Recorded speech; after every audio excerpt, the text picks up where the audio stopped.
Tuesday night, St. Ricketts. What fire cannot burn? www.saintricketts.com. Jewel Tatey, the work constantly goes on. The shirt is on. Everything. We're battling for a reunion. We're trying. St. Ricketts, if you're out there, let's go. Come on, guys. Come on, guys. Indeed, you heard it from the mouth that matters, Jewel Tatey. Good evening, everybody, and it's Tuesday night. Welcome to another 100% live episode of The Show. Yep. I am Jeff the Shark Perini. Thrilled to be with you again, as always. With me, as always, the co-hostess with the mostest, the sister from another mister, the most beautiful face in podcast, webcast, broadcast, simulcast, the whole 9 yards. The amazing Miss Jewel Tatey. Jewel, good evening. Good evening, Jeff. How are we doing tonight? We're doing good. You got a small little lag. Do I have a lag? You have a very lag? small lag. A little bit. Now you're back. I'm back? You're back. Steve Higgins is in the house. What's up? Yep. Jason Rushman is in the house. Another awesome Yo Show. Love this show. Let's party all night. Party on Get night. in there, bro. As long as JD we're up Wolf in in the the morning. house. Right, which is a battle. My 5 days coming up, so I just got to make it to Thursday. Then I got 5 days off. And just so much incredible stuff going on, Jewel, in town. Music-wise, of course, in the next couple of days. We'll share some of that tonight.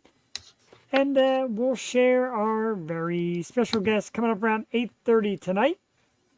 Beatrice Kimmel, and Impact, does such a great job getting us artists. She gave us this one. She said, how about this guy? And he's got a big following. Pretty cool dude. Looking forward to it.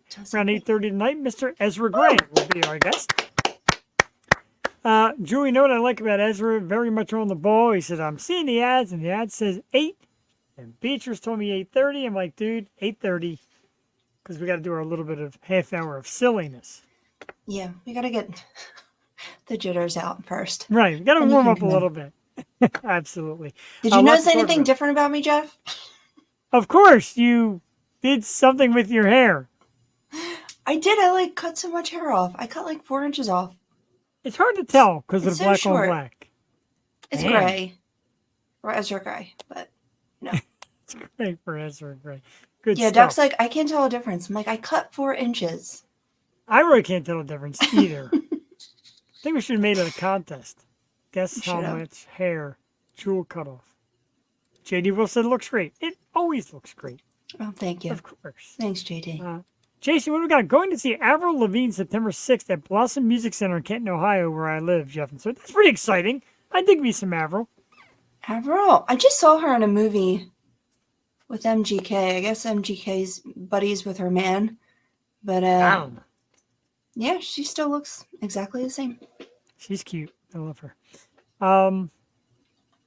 A big thanks to last week's guests. Of course, we thank Pine Creek Academy. Jewel, they were awesome.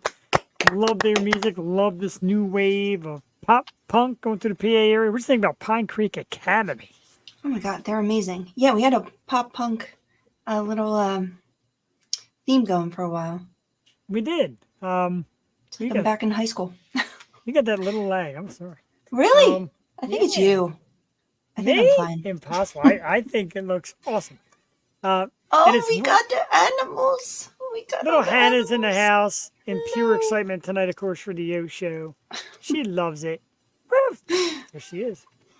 It's Little like total opposite. You have a white dog, I have a black cat. It's pretty awesome, isn't it? And Henry hates being on the show, so we won't see Henry tonight. Oh. We will see Ezra Grey around 8:30. And speaking of Ezra Grey, Jewel, top 5 time. And I'm like, what do I do to celebrate Ezra Grey? Well, how about this? Top 5 bands with colors in the name. You seem excited about it. I should have did songs, and I'm like, no, because I have to do the assignment. It's just, they're going to be given, and I just wanted to dig deep in there, but, it's fine. You're probably going to guess on mine. It's fine. Had to do the assignment, she says. Like I'm torturing her over here. Yeah. I should have Trying to did get- songs. Songs would have been fun. We could do songs next week. Okay. Let's see what we can cover. Number 5, Deep Purple. One of my all-time favorite bands. The very underrated Deep Purple. I almost Richie met Blackmore. Come Back. Love them. We're Love staying at the Deep same hotel as them. Purple. That's pretty cool. Yeah. Love me some Deep Purple. Number 4, the White Stripes. Come back, Meg, wherever you are. Meg is going into like seclusion. Nobody knows where Meg is. Number 3, a little more cowbell. It's the Blue Oyster Cult. Number 2, of course, is David Coverdale and Whitesnake. Love me some Whitesnake. And number 1, come on now, if you've been watching the show long enough, you know it's Black Sabbath. It's like so predictable. I have but a few. You could have snuck in there Guns N' Roses. I thought about it, but I felt that I'd be cheating, so I did not Yeah. do Guns N' Roses. There was a couple of them. I'm like, okay. Well, Cream would have been a good one. Cream was like on the list, and I'm like, I know. it's like a You just have to product. pick your favorite. These are just, our opinion. So don't Agree. come at us. Number 5, I'll go Moody Blues. Good Of one. their jams. Okay. I still have to check out that album Earl was talking to me about because I really like them a lot. Number 4 would be Red Hot Chili Peppers. Good one. I do. They just have so many great songs and great albums. do. And they really They do. don't miss a lot. Number 3 would have to be Green Day. Early Green Day. Okay. Early Green Day. Not I don't like new Green Day. I'm sorry. I don't even like, 21 Guns or any of that jazz. Early Green Day. Number 2, I'm like, man, what rap? And I was like, oh, Red Man. That works. There you go. I love Red Man. I wish I saw them live. I had like so many opportunities to see like Red Man, Method Man, Wu-Tang. But number 1, Black Keys. Black Keys. Good. Probably one of my favorite producers is friggin' Dan Auerbach. And he's coming out. I forgot which album he's producing because he produces so much. But yeah, he's just all over the place. He did Lana's album and he's doing Sia's and he's just amazing. And I love the Black Keys. Great stuff. I was going to put Black Keys. I did not. And I like the Black Keys a lot.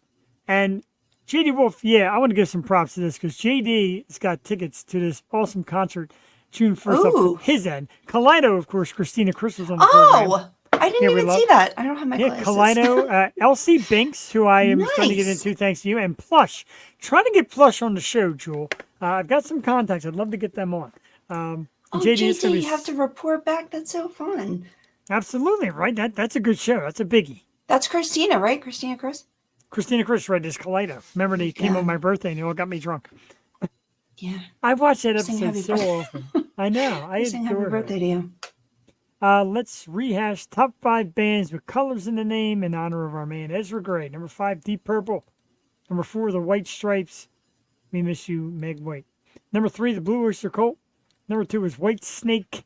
Number 1 is Black Sabbath. At least ours were different. What's that? Yeah, At they least were our very lists different.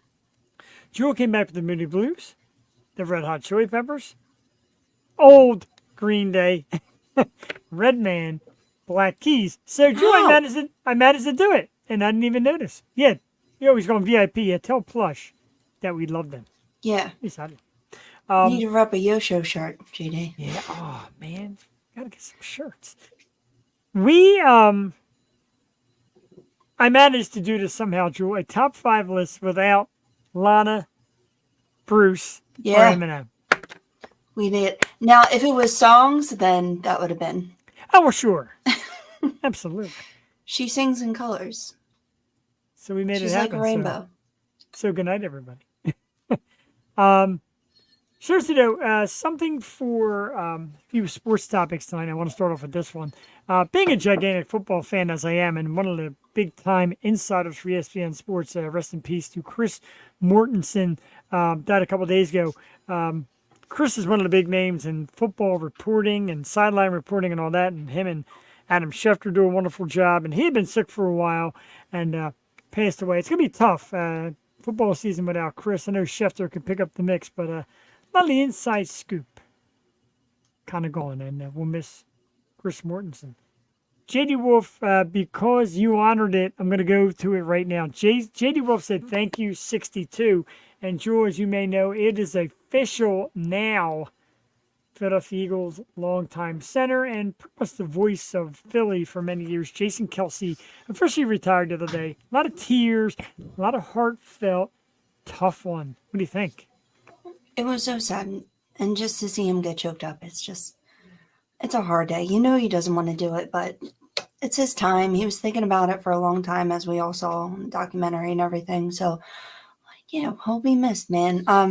Man, the one post that kind of got me was Zach Ertz. I was like, oh, they're boys, and just at least they got to win together. And I don't know. We'll always have that Super Bowl. We will, and we'll always remember Jason Kelsey.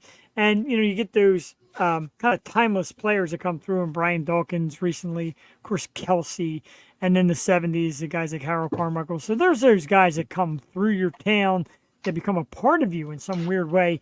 Jason, definitely we'll miss you. Thank you, 62, as J.D. Wolf said. Thank you for that. So thank you to Jason Kelsey. I'm going to try and get him on the O Show. Sure. Kelsey's going to have millions of followers. Yeah, he's got his own pod going. He does, and it's good. God bless him, and keep that up. Let's get to some music before we go on with some topics, because we got Ezra Grey on the program tonight. And pretty cool. His first single came out, Jewel, in last October. So he's kind of new to the scene of putting out the big hits. It's a good one called Into the Sun. Might be a little different than you used to from us here, Jewel. It's not really hard and fast. It's kind of mellow and groovy. I like it. I like it a lot. So we're going to play it for everybody right now. Tonight's guest, Ezra Grey, and his new single, Into the Sun. It's about 3 minutes and 37 seconds. We'll pop it on for you. Enjoy, and we'll be back shortly on the Yo Show, live Tuesday night. Ezra Grey, Into the Sun.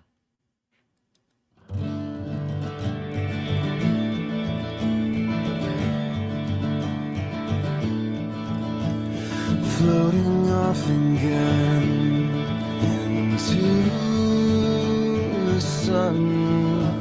These January waters won't slow for anyone. I'll carry you off around the bend and to let you go. I never could stand it. These days last forever, but still how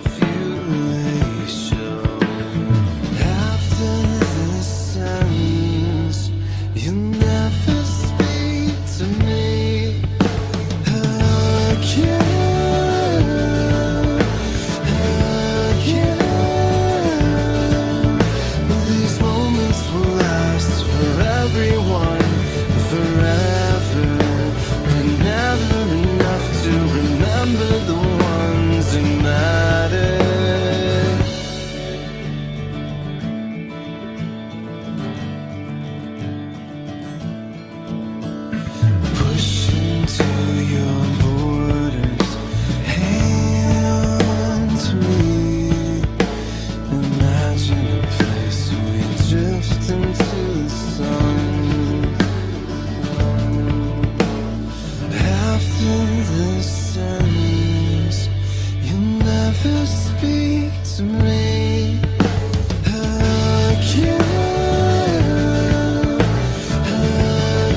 sun.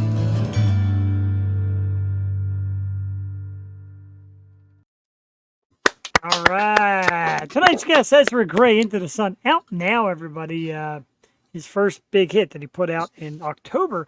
And, Jewel, you know, I got to tell you one thing. First of all, some hellos. First of all, J.D. Wolf, I'm a fan. Can't always do hard metal, dude, or hard rock. Sometimes we take it down a notch. Yeah, It's we a do good one. I everything here. appreciate it. The dudes from Beyond the Barrier, what is up, fellas? As you know, Jewel, I met them a couple weeks back at Phantom Power. And kind of a group of like guys with a handicap of some sort, crutches, etc., who want to be appreciated and accepted at concerts. Make room for these guys and make them feel at home. So thank you to the dude from Beyond the Barrier for checking us out again. Kinsey King is in the house. Yo, what is up, my brother? JD Wolf said amazing. Good stuff, JD. I like it a lot. Joel, Ezra Grey, what do you think? I know. He's just so insanely talented, like classically trained. Like he's really done everything and can play everything. So I'm just excited to hear his stories and what gems he's going to deliver tonight. I agree. And the beautiful thing, the difference between me and Jewel is I do a lot of like reading about it. And Jewel watches old interviews. And Jewel's like, he likes to talk. So he's got a lot to say. And I like that. That's very cool. I like when people come out and talk, not just my big mouth. Yeah, no, I mean, it's their platform. It's your time. Yeah. We're just observers. Exactly. We're here for your time. And I want to give a big thanks. I don't think I've done it, and I want to make sure I get this correct. And I got to look it up. I didn't plan on doing this, but I definitely have to do this, Jewel, real quick. Of course, I got to find it. There he is. I guess it's too much on my phone these days.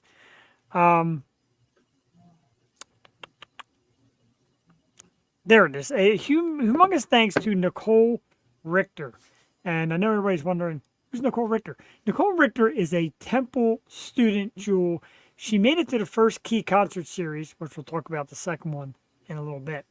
She made it out to the Key concert series, hanging out with Bernathen, and she said, look, I need somebody from this local music scene that I can interview for a school paper that we can talk about the local music scene and local artists and all that. And thank you again to the team from Bernathen. Thank you to the guys from Twisted, Grimjacks, etc. All said, Jeff. How about Jeff? And she's like, amazing. So she reached out to me. We had a chat a couple of days ago about the local scene. I actually have it on video. I'll send it to you, Joel. You let me know what you think. And I gave you props, of course. And I give the show props and all the fans out there. Really cool stuff. And it made me feel great to have somebody say, hey, I want to know your drive, because we talk about our drive every week, and I talk about my love for you, and you bring me to this, and us bringing each other to this. But pretty cool getting to talk to somebody about the scene. That's very cool. And just the fact that people want to interview us is like, what? That's awesome. Yeah, you got to send it to me. It's just, we like what we do here. We do it. It's totally a passion project. It started out as, and now it's just growing and become this big thing. And it's just fun to see where it's going. But the fact that we can help out anyone during our little show here is amazing. I agree. And you see great things break out. And I didn't put a banner up. I should have. But a huge congratulations to a band that we had on here early on. Young band, Modern Yesterday, Jewel Tady, on the Fox News today. How about it for Modern Yesterday? On the news today, they played like this Rock and Roll Hall of Fame competition. They're such a sensational group. They're making great strides. And I joked around on one of their posts, like, boy, started at the Yo Show, now they're on Fox News, etc. Modern Yesterday. I know. And they're so young and they're so extremely talented. That was so cool to see. And I watch that. That's the news I watch in the morning. So I'm like, oh my God, it's really cool. Yeah, I don't watch a lot of news. And people are like, oh, the news of today's Super Tuesday. Well, you know how much we care about that on the Yo Show. I like the fun news. Like, it's local news. It's not hard hitting stuff. I mean, it's hard hitting, but yeah. Right, there's some fun local stories in I like it. Alex. I like Mike Jarek. And I like Sue. And I like Bob. What's his name? Bob Kelly. Bob Kelly, yeah. Bob Kelly. I miss, what's her name? The brunette. Oh, yeah. Oh, gracious. She went to Kansas City. Yeah, she did. She was gorgeous. My goodness. I forgot her name, though. But yeah, she was pretty. My my love of Philadelphia broadcasters, current and past, Lion Misha Johnson. Yep. Misha. Go find us on YouTube at the Yo Show. Watch Misha Johnson I sing cannot happy wait birthday to for, me. yeah, I can't wait for 90 Day Fiance, her follow-up season, because I have to know. I have to know. She's the only reason I watched. Like, that's my Man, girl. Don't hurt my girl. right? I'm thinking like, man, if I got onto that show and I knew Misha Johnson, wow, she's a willikers. Yeah. Well, she went to Israel for her man. God bless her. We love you, Misha Johnson. The emoji's already popping up. Sharon Tatey is in the house. Big thumbs Hello. up, and we thank you. I'm waiting Tony for Joey. Zangara, thank you. Yeah, they come for Joey. She's sleeping. Little girl's kicking butt, man. She's had ball yesterday. She's in another round of playoffs this week. And I got off work, thank God, so I can go to the second playoff game because I was originally scheduled. But yeah, she's just kicking ass, dude. Is it Saturday or Sunday? It's Saturday. Saturday. Okay, so if you get a chance, this banner kind of stinks, I apologize, but this Sunday, wow, it's really small. The Future Stars Show, and the reason why I'm so excited about this, well, I got to get excited for all of them. Atlanta Brokers, of course, this Sunday at Sweeney's, 1:30 to 6. It's another one of those great Future Stars shows.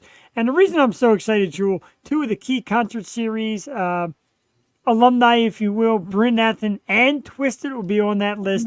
And a band that's going to be at the next one, Desecration, also on this lineup. Head Trip, Jet Lag, also on their Future Stars show. Catch it if you can. Sweeney's, Northeast Philadelphia, this Sunday, 1:30 to 6. Jewel, you know I get psyched for Bryn Nathan, Twisted, and of course now Desecration. Should be a great show. I know. And you guys, we didn't do a show yet, so you guys got to see them Wednesday. I just missed Desecration at High Stakes. Yeah, giant shout out to the people at High Stakes and Joel Tatey, of course, for finding this little gem. An amazing place in Ambler with some of the absolute best cheesesteaks in the city. Puts the city to shame. Awesome cheesesteaks. Awesome food. An incredible friendly staff and an atmosphere. They got a stage up front. The owner said the stage always stays there. People are welcome to just jump up. It did an open mic night Wednesday. Desecration opened the open mic night. They were awesome. The open mic people were cool, Drew. A lot of cool dudes. Guys up there in age a little bit that just want to get out and rock. Got out and did it. Right, instruments, the fiddle and the cello and Right. the saxophone and the Grateful Dead tribute. Like, they were on it. I thought they were going to play Soggy Bottom Boys. I'm like, let's go. Have a hoedown. Definitely on top of it. And the funny thing is, Jewel, the other day, I mentioned this name once or twice. Very big in the Philadelphia local scene. She books a lot of cover bands and original bands. It's Lisa Saroon, of course. And Lisa, in some way, shape, or form, has some relation to me. And she actually stopped by the house the other day, and we talked briefly about the music scene. She's like, oh, I'm doing some booking at High Stakes. I'm like, what? I love High Stakes. So apparently she knows about it, and she knows the owner, and she books there as well. Very cool. So that's great. And that's the thing. We love when people we know connect with other people we know and make the scene happen. Awesome. Man, here we go. There's just not enough good things to say about that place. The people, the food, and the location is great. The food is incredible. That cheesesteak, I'm telling you. I know everybody's got their best in town. Until you go to High Stakes and try theirs, your list is on hold. Trust and me. I didn't even try the cheesesteak until the next day, and it was phenomenal. It was so good. Yeah, because I had a to-go order, and I'm like, it was so good. So next day it held up tough, which is good because I know we joked about it. Jewel and I and Joey and my wife hung out a little bit, and we hung out a little bit after, and Jewel joked around like, I wonder if that sandwich is going to be like the next day. That's the test. So it's good to see that. Yes. Yeah. I like it.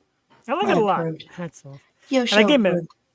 Right, Yoshi approved. I gave them a beautiful review on Yelp as well. Jewel, how about you? I use Yelp only when I got good things to say. I don't go on Yelp and bash people. If I bash you, if I don't like you, I'm just not going back. I use Yelp for the good stuff. Oh yeah, I actually have a list right now. I have to leave Yelp reviews on. But yeah, I mean, who goes on there to bash? Unless you had a really horrible experience and maybe you got hurt, you shouldn't leave a Yelp review. it's got to be really bad. And I Really only did bad. one. Yeah, don't like punish the people. Right. I only did one really bad review, and this was it's a long story. I might have told Jewel the story before. It had to do with my wife and wedding dresses, and the steward was just absolutely obnoxious to her. But other than that, Oh, well, your wedding dress. It's kind it of a wasn't big her deal. wedding dress. She was looking for bridesmaid's dress. It was a lot of stress. A lot of dress or a lot of stress? A lot of stress. Good one. Well Both. played, my friend. So Ezra Grey will be with us in a moment. I've seen him pop in backstage. Might be doing a little work on his camera. We'll bring him in. We'll chat about everything he's got going on. A lot of cool stuff going on. Jewel, of course, real quick, we'll take the second to remind everybody that the Key Concert Series does return to the Fuse Saturday, March 16th. It is a St. Patty's. Now, according to Ray Coleman, it's Paddys, Patty's, not Patty. And he called me the C word for spelling it wrong. Whoa. No, Ray Coleman was after me for spelling it wrong. Anyway, it's a Well, St. Patty's Day. It's St. Patrick, so how is Right. it DD? I But don't he's know. the Irishman. He's the Irishman, so. Right? He's full-blown Irish. Anyway, 4 great bands. Again, like we did last time. Last time we sold it out. This time we're hoping to get a great crowd. It is the night before St. Patrick's Day, but, you're going to catch Iron Core, who's on the show tomorrow night, Joel, and we're going to talk about Key Concert Series from Iron Core tomorrow night. Age of Ore, Desecration, and, of course, the former 424, now known as Up 24, our dude Cuthbert Twilley and the guys out there.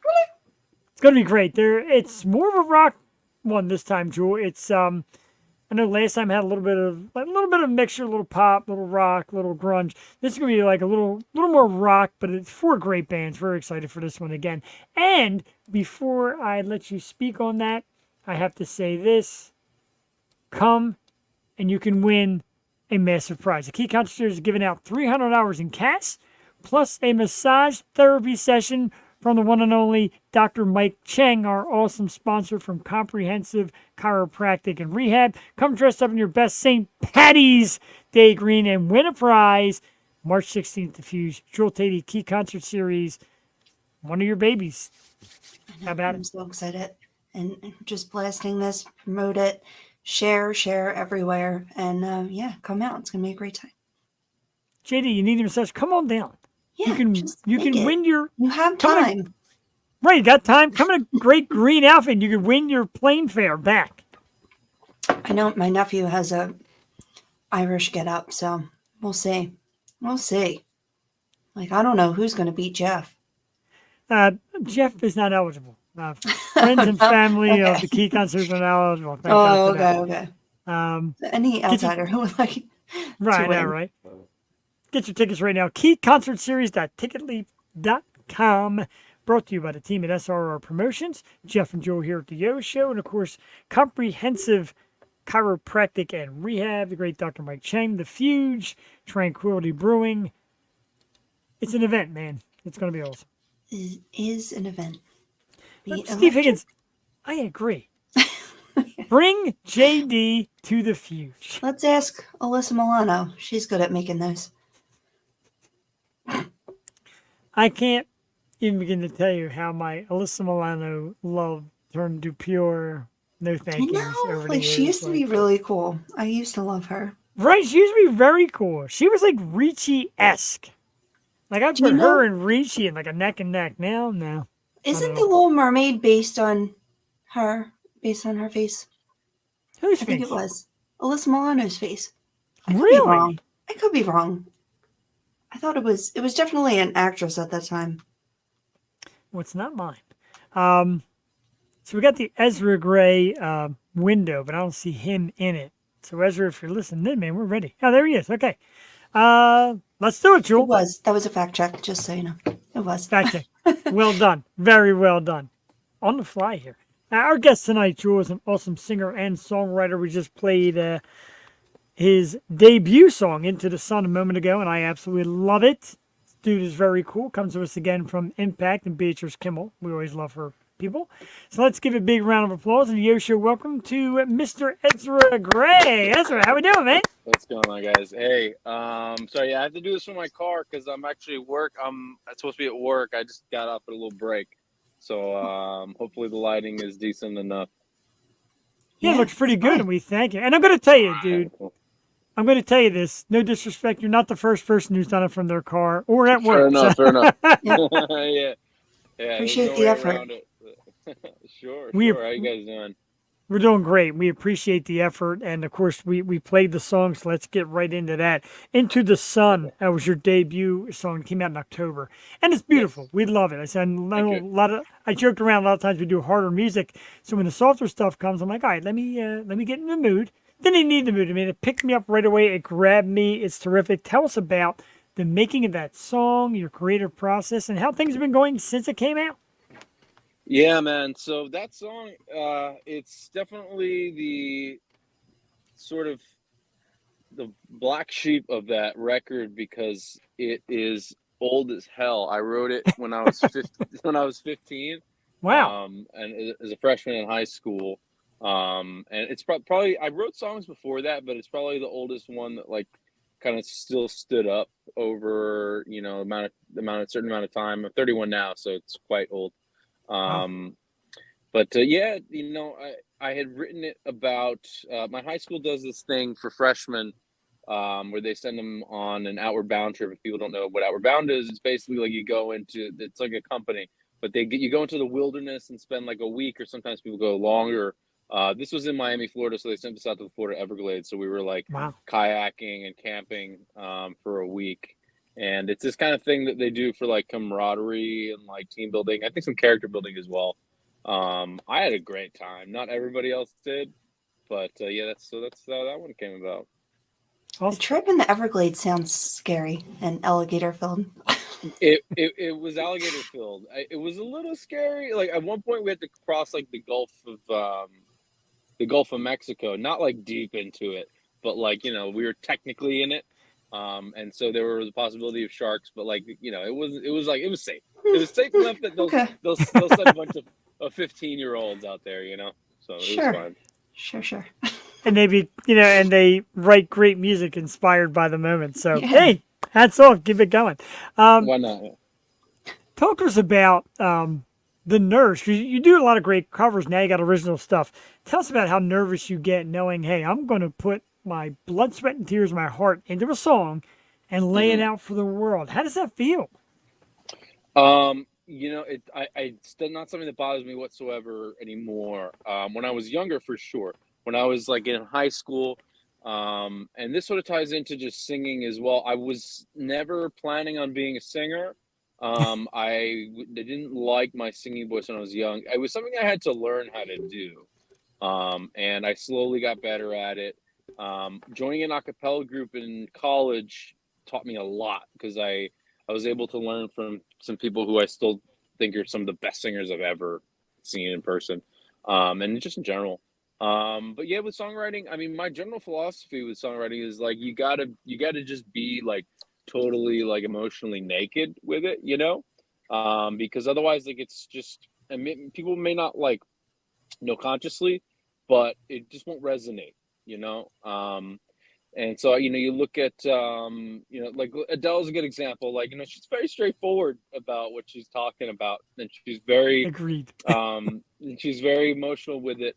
A quote I like that of Kurt Cobain's was that musicians are just big babies, and I think you have to be like I think it's Edgar Allan Poe that said like write drunk, get it sober. But I think in general with music or just in general with writing, you don't necessarily have to be drunk, but at least like let the inner child write, and then the adult can edit later. Like be a big baby and like be as like just vulnerable as you can, and just write write exactly what you're feeling, describe it in plain terms or poetic terms or whatever combination of both. And then you decide later if you want to like not be as vulnerable. But most of the time, I think it ends up working out, and you're like, no, yeah, this is what the song needs. I like it. Good Were philosophy. were you always writing? I know your background is really impressive. You toured internationally and all over the place with different bands and everything. Were you always writing during that time, or were you always planning on coming out with solo? Maybe not singing, but at least like a solo album. Yeah, no, I was always writing. I started playing guitar when I was 11. I started writing songs with just chords without singing immediately. I mean, they're just basic stuff.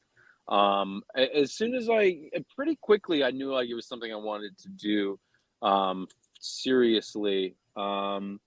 And yeah, throughout the whole time I was always writing. When I got in college, I was, around a lot of people that were into R&B and hip hop, and I had started to get into that kind of production in high school.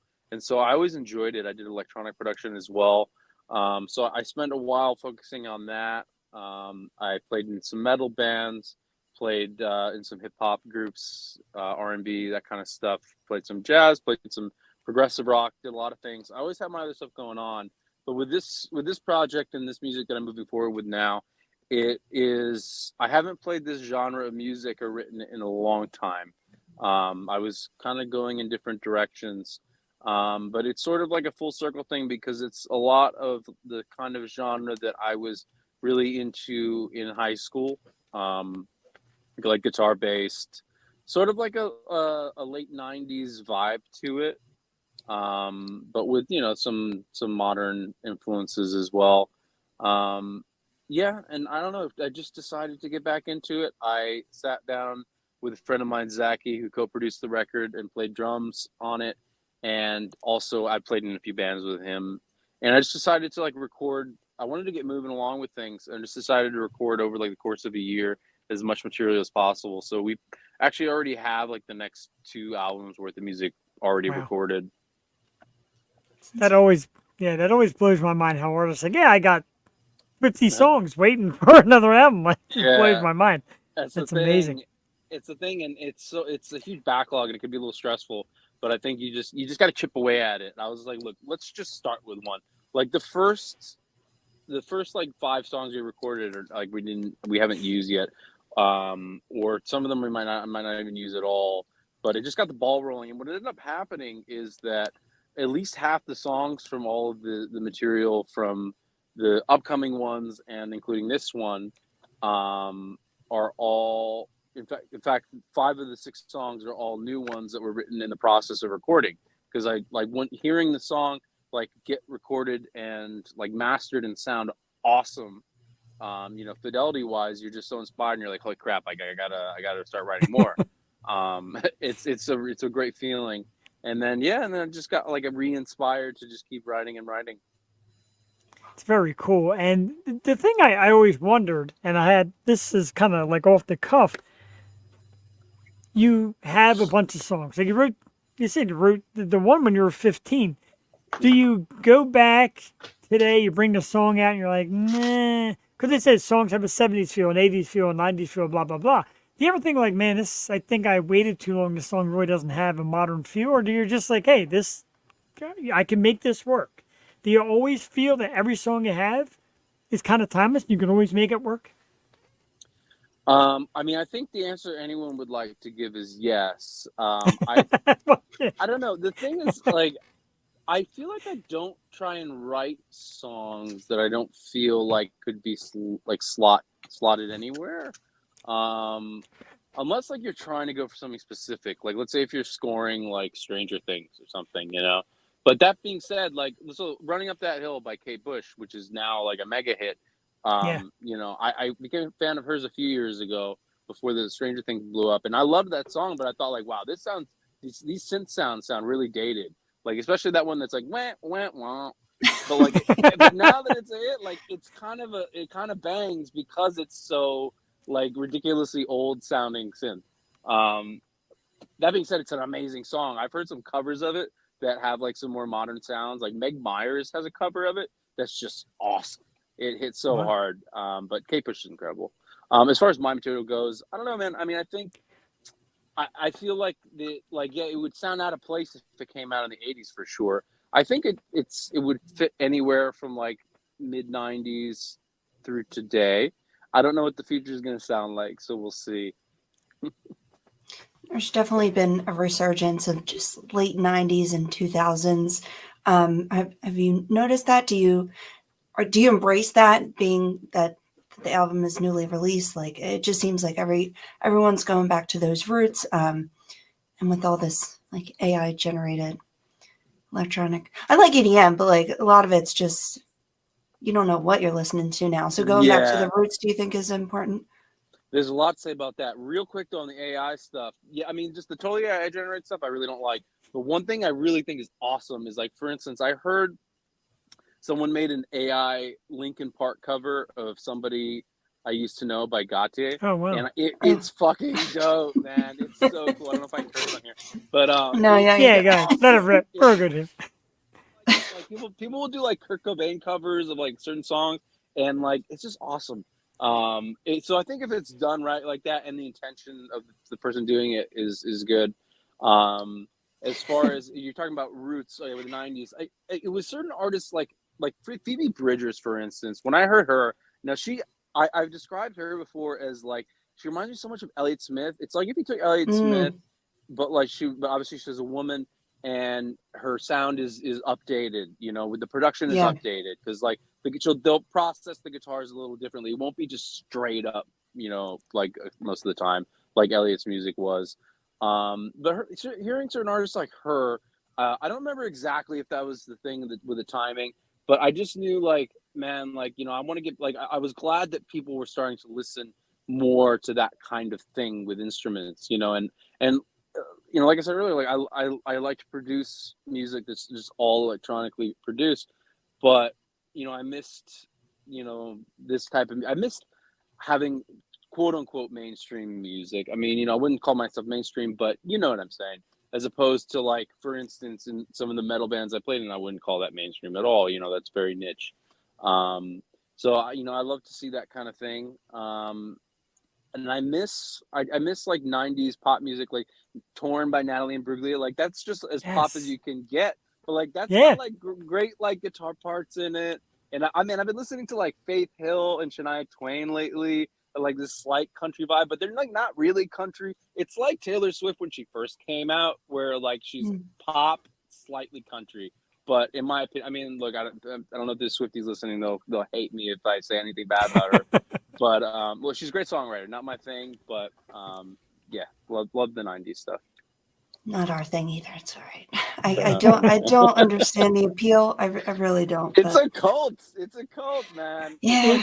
It's like the Beyonce cult, the Swiftie cult. Beyonce is on another planet. So The anyway, the new one is Bliss. We're going to play Bliss later on after you go. Sure. Tell us about that one. Another great song. It's kind of down the notch a little bit, but just great. Yeah. Tell us about getting that song together and what it's about. Yeah, it's definitely the downer of the album. It's so this one has an interesting story. I woke up from a dream, and it was one of those dreams where it's like, I don't know, you have a dream about somebody that like you've like totally been over, and then you have that dream, and then all of a sudden you wake up and you're like, yo, what the hell, man? Like, now I'm all moody about it. And it was like a sort of, the dream was like a retelling. It was like the dream itself was like a sort of fictionalized retelling of events that did happen. But ultimately, and then I knew immediately, I was like, all right, look, I got to write a song about this. Mostly just to deal with it emotionally, because when I have something, like the best songs I've done typically are like when I'm just like really like need to emotionally like release something, and it's really effective. It's like writing a song is really effective for doing that. So I did it primarily for that, but then I like the way it came out, obviously. And the last thing about it, the song is pretty much just about like realizing that you're someone you're either with or thinking about being with, or you have some sort of thing with, you're just like not compatible, and like if you go down that road, it's gonna end badly for both of the people. And I decided to sort of remove myself from the situation and kind of do it in a way that maybe controversial, but like pretend that I didn't care about the person, thinking that maybe it'll make it like easier for them to just kind of move along, rather than like dangle feelings or like kind of one foot in, one foot out. I got to learn how to write songs so I can tell people to get lost through music. Yeah, something like that. Well, I mean, the song came out way after the actual events, so Gotcha. yeah, the person's doing fine right now. Trust me, they're doing great. So that's good. And so are you are right. So are you, right? The plan worked. The plan worked flawless. It's all good. They're set up. I can't say anymore because I want to keep their privacy, but they're doing just fine. Yeah. Excellent. Congratulations. Good. And you have a composing background. You almost went down that road. Could you talk a little bit about that and what's involved and Yeah. all that? I've always loved classical music. I really got into it in high school. I considered, going to, conservatory to study composition. I did study some composition in college, just in the music department of my school. I didn't go to the conservatory though. I went to a regular liberal arts school, and but I did for a while I considered going to grad school for classical composition, and I during the pandemic, not much was going on, so I had an opportunity that I wanted to pursue. I just on LinkedIn, I hit up my favorite living composer. His name is Bruce Adolph. And I just love his music. I was introduced to it by my third grade music school teacher of all people, who was actually a super cool guy. And I had hit him up 10 years ago, the composer, 10 years prior to that, in like 2011-ish. And he didn't teach private lessons at all. Like he was a Juilliard professor and doing all this other stuff. He just didn't do it anymore. But I figured, like, hey man, let me hit him up and see if he's down, because it's a pandemic and no one's doing anything. And he was down. He had to kind of pre-screen my stuff, but then it was I studied with him for maybe like 7 months, and it took me in. It raised the bar a lot for me in terms of my compositional approach with classical music. But and working on any genre of music, is going to improve your writing in other ways too. I don't know. I can't put my finger exactly on how it might have changed the way I write, maybe rock music or other things. But it was awesome. It was a great experience. But and I still love classical music. I still love writing it, but I'm not doing a lot of it right now because doing this occupies a lot of time. Yeah, I bet. Yeah. Sure. One of my favorite, and just recent favorite, because I found him in, I don't know, early 2010s, but Max Richter is so phenomenal, and he does a lot of like HBO songs, and it's like when I hear him, I'm like, that definitely sounds like Max Richter. Like he does the True Blood, and then he did the Leftovers. He did that new show on Apple. Like you could just tell it's a Max Richter song. So I'm like, oh, that's really cool that a composer can be that recognizable by no an doubt. intro of a TV show. Film score in general, I mean, I think that's the place for composers. Academic music, like straight up contemporary classical music, is rough because for a couple of reasons. Because usually the place for it is in academia, and they're very. I got like some headlights here on my face, but it's like a club lighting. Yeah, This guy he's hit my car. Whatever, who cares? It was just a bump. It's very like in academia, they're all about. It's like really, it's a little hoity-toity. Like they're very much about like, trying to make like decisions for the sake of it. Like I have this joke with a friend of mine that like you go to like a contemporary academic classical thing, and it'll be some sort of weird performance art where like the violinist will put their violin in a freezer and then take a flight to Tel Aviv and then come back, and the audience will be there for 3 or 4 days. But in film score, people can write music that I think is more accessible, that's beautiful. And then you do have like your Hans Zimmers and stuff that are like basically rock stars. And yeah, Max Richter is good. I don't recognize, I can't think of any song titles, but I have several of his songs on my library. Yeah, they just play, and my friends are like, "What is this?" I feel like it's like, but I like them. Got to culturalize your group there, Jewel. Yeah. So spread the wealth. we do a lot of work with your PR team, Beatrice, and the team at Impact, and you have a great PR team, of course, and a great social media following. And a lot of our past guests follow your music, and I've seen a great big amount of people following. How important to you is social media? Do you feel like it's pretty much a given now that you got to have a good following? I mean, you have to utilize it. Everything is DIY now, especially because labels just don't operate the way they used to. And if you do have a chance of getting signed, pretty much the way it works is you have to have already become successful. Wow. And then they'll sign you, and that just means they'll give you more resources, which is great. But at that point, if you do get to a certain level of success, maybe you can just operate on your own. But it's a necessity. It can be tiring. I got to a point where, it was such a marathon that was a sprinting marathon with like recording, mixing, mastering, preparing for PR stuff, that, with social media, it's just then you're wearing a lot of hats that like used to be sort of full-time endeavors for people Sure. in the music industry. So you'd have dedicated individuals that would be doing all these different things. They wouldn't be doing social media because it didn't exist, but they would be doing the time-based equivalent of that, So it's tiring. The best part that I like about social media is just actually connecting with people. So, if someone likes my music and they send me a message, I as soon as I see it, unless it's like a very strange, disturbing message, then Not on social media. Never. it's rare. It's very rare. It's very rare that I'll get those. If someone like asks you to come over or something out of nowhere.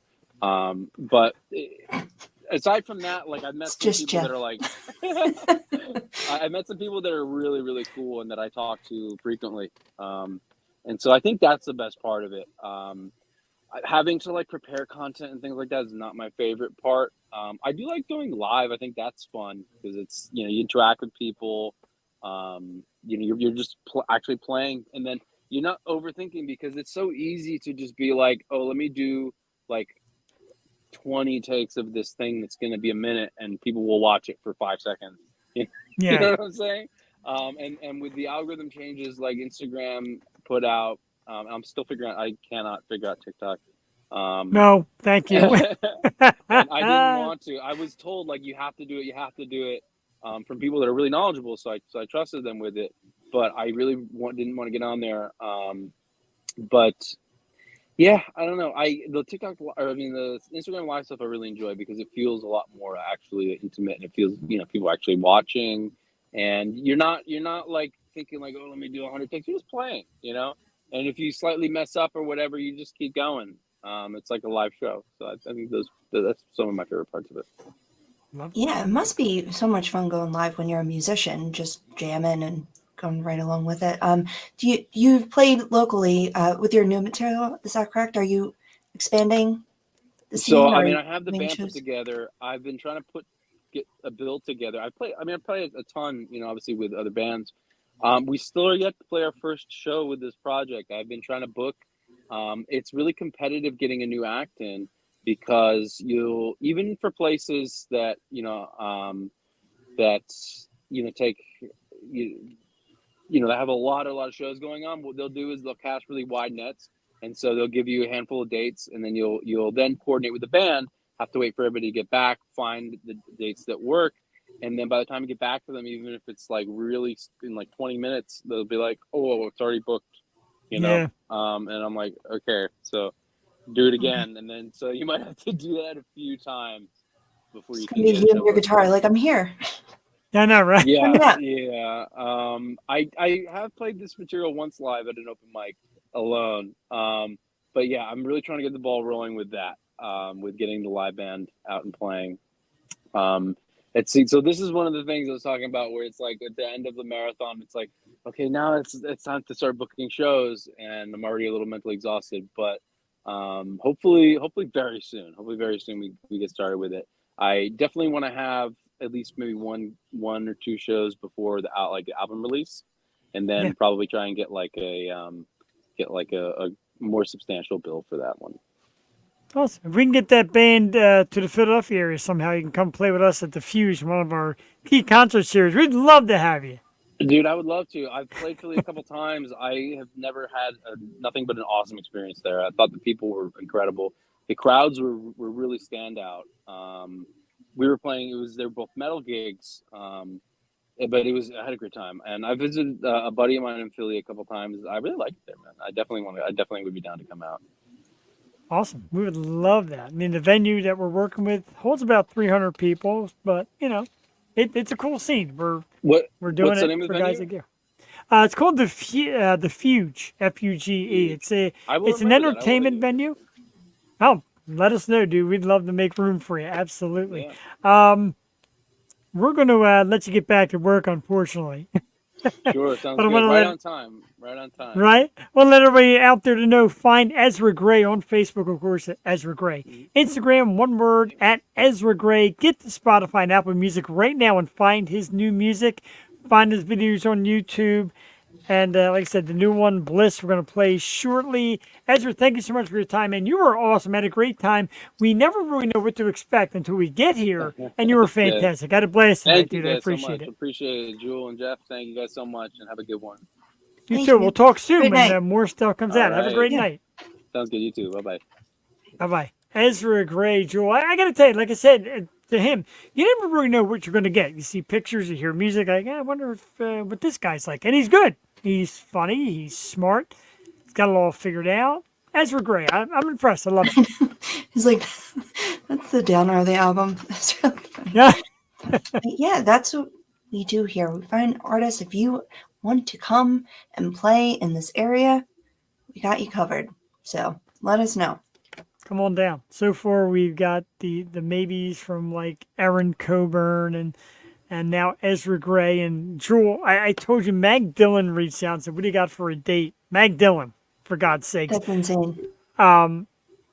That's crazy. So we're gonna play the song real quick. Yeah, we're gonna play the song. Thank you, of course, Steve Higgins. Cool interview. I'm a fan. Oh. Me too. Rain Sparkles in the house. Of course, the Key Concert Series. Good evening, everybody from the Key Concert Series. Let's play a song. Ezra Grey. The new one is Bliss. It's the downer of the album. So if you need a good cry, here we go. Now, it's actually a really good song. This is a studio recording, so it may sound a little different. I'm excited for it either way. It's about 3 minutes, 16 seconds.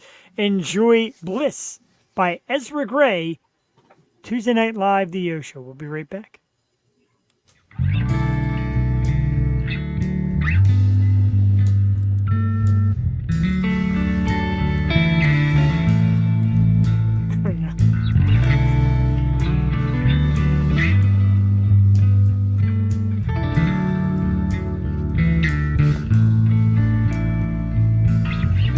Having dreams of yesterday, conjured rest, a foreign state. This bliss consumes me, and nothing's real about the place. I saw you and your brother, and he told me a secret you keep a while. You hide in your helplessness. Why didn't you tell me? I know you love me still.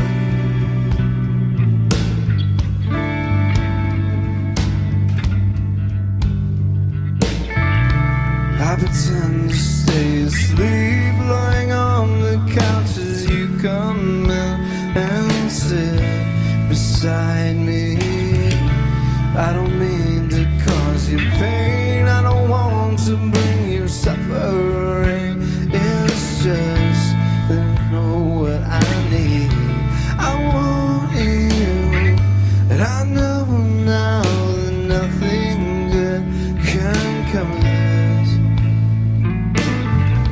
And I love you still, and I want for you the perfect life and bliss. But I don't care about you. I don't care about you anymore. I'll make you believe, so it's easier to hate me.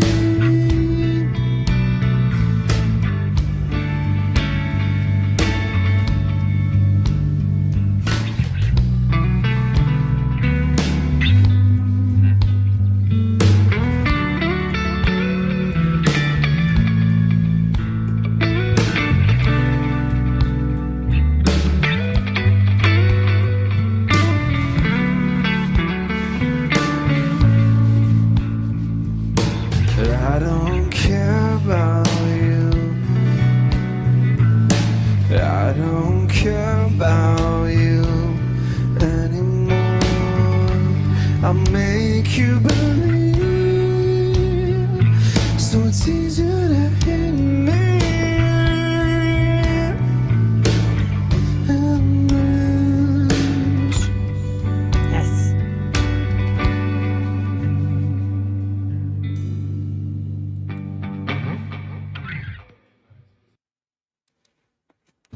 All right, the artist is Ezra Grey. The song Care is about you Bliss. anymore. Get out of here. Get out of my Get out of here. Get out of my Joy. dreams. I got to tell you real quick. First of all, I appreciate that. Of course, Rain Sparkles said that totally digging his vibe. Agreed. And I dig it too.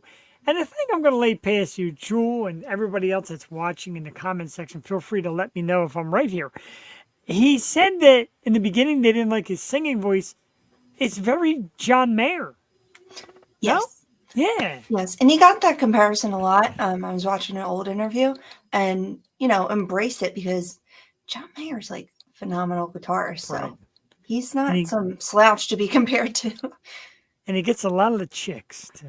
He does. That he does. He Mhm. gets the chicks. Yep. So I dig it. And Bliss, Ezra Grey, of course, once again, find Ezra Grey Facebook, Ezra Grey Instagram, one word at Ezra Grey. And his music's out now on Spotify, Apple Music. Check out his music videos. Definitely worth an excellent artist. Great time tonight. Once again, Beatrice Kimmel at Impact. We thank you for Beatrice, another terrific. I know we love Beatrice. Another terrific artist. We have more Beatrice artists coming up in the near future. We'll talk about that in a little bit. Mhm. We want to talk about, again, real quickly, Jewel, of course, is the Key Concert Series.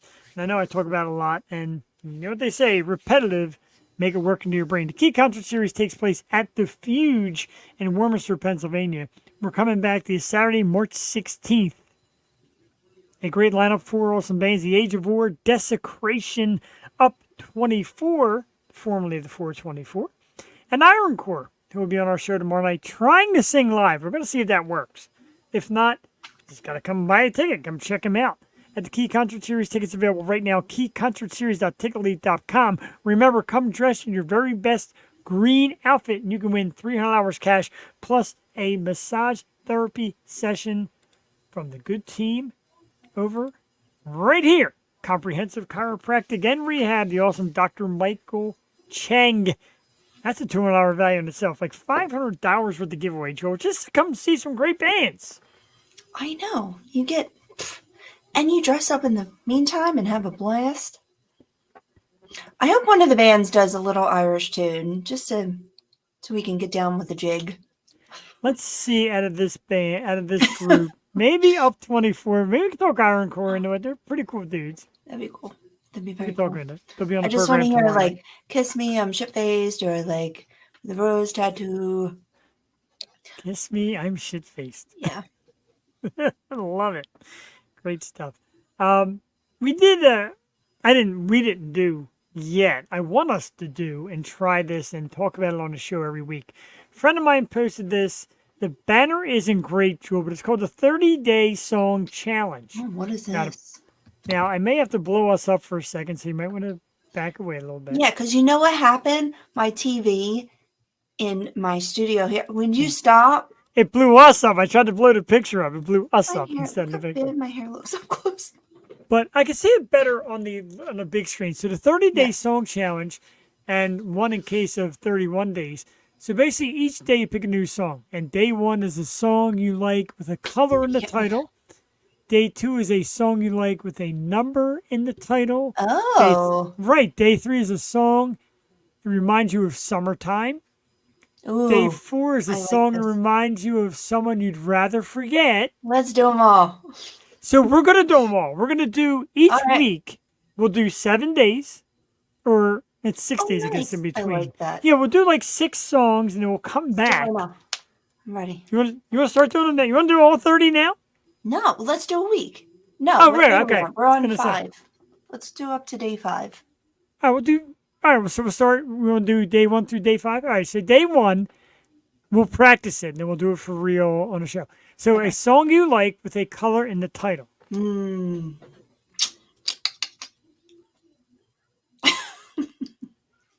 I'll go I first. want to if think that of a helps you. good one. All right, go. All right, so I'm going to go with Blue Jean by David Bowie because I love that song. That's a Blue goodie. I love Jeans, it. Blue Jeans by Lana Del Rey. There's so many All good ones right. though. Yeah, Painted we're gonna- Black. She's like Tonight we're gonna Ringo. tonight we're gonna practice so we can get out Okay. the not perfect ones. Day 2 would be a song you like with a number in the title. That's easy. Chicago, 25 or 6 till 4. I love that song. I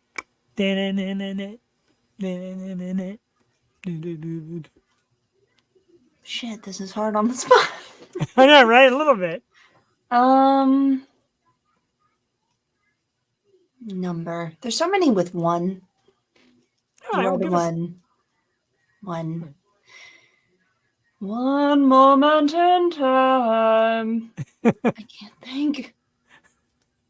I'll go back to it. All right, what's 3? All right, day 3 is a song that reminds you of summertime. Oh, And I'm going to come out with Summer of Love by Brandon Messon. I love that song. Brandon. I love Brandon. That song just hits me. And I save it. I actually don't play it during the year. I wait till it gets warm out. I have songs like that. 9 in the afternoon. 9 in the afternoon is always my spring song. That has a season and a number. Yeah, very Summer good. songs, though. Any reggae I have to listen to in the summer. So immediately Bob comes on. I love Sister Nancy. Bam Bam. Guantanamera. We did a I mean, it wasn't my thing, it wasn't my idea, but if you were on an island and you had to listen to one song forever, like on a loop, what would it be? And my dad said Guantanamera by I forget it. I forget the group. But obviously Wyclef did their version, the Fugees. Wow. That's a different thing. Because you think, like, you probably wouldn't want words. It would have to be an instrumental, like a nice island song to just jam Yeah. to. Like you're It's like going so to a many Zelda words. town and it's just like nice little instrumentals. You don't want words because then the words, they start to burn a hole in your brain. Day 4. This is gonna be a toughie. I know the song. It's just gonna be a tough. Day 4 is a song that reminds you of someone you'd rather forget. Oh, God. And mine is I forgot it now. Oh, I only have eyes for you because yeah, that's a tough one. Mine's definitely Love you. Video Games by Lana Del Rey. I was once on a boat in California. It was like a mini yacht. It was so nice. Wow. Going through like a nice ass neighborhood and nice ass neighborhood on a Nice yacht. I mean, ass, how Philly can I get? Yo, check out my nice ass boat.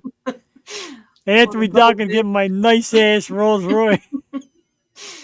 But Video Games came on and I just freaking lost it on the open water. Wow. So that's a song I need to just not be around anyone when it comes Holy on. shnikes. Yeah, it gets me. Day 5, a song that needs to be played loud. Oh. And I'm going, you may not know it, Jewel. The band is Seven Dust and the song is Black.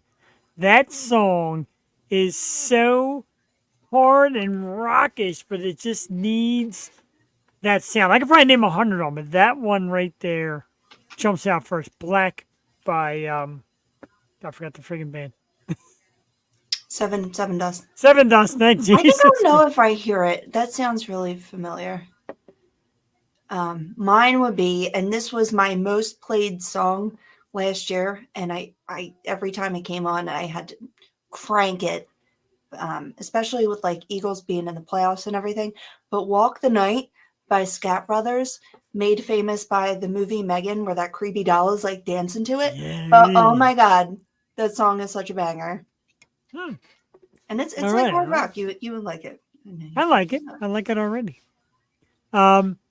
Day 6. Jesus Christ. A song that makes you want to dance. Please, any Beyonce, Any Beyonce. except the new two-step in Texas. Yeah, that's I don't like it. that doesn't work. Any other Beyonce will do. For me, it's easily, and it's not really much of a dance, but Jump Around by House of Pain. I just feel the need to pop and drop and shake my booty, and yeah, that's pretty good. Yeah, there's just some songs you have to dance to, like oh my God, what's the name of it? Burr, burr, burr, burr. Jam on it. Oh, What's it yeah. called, though? Jam on it. Is that what it's? That's not what it's called. Number 7 is a tough one.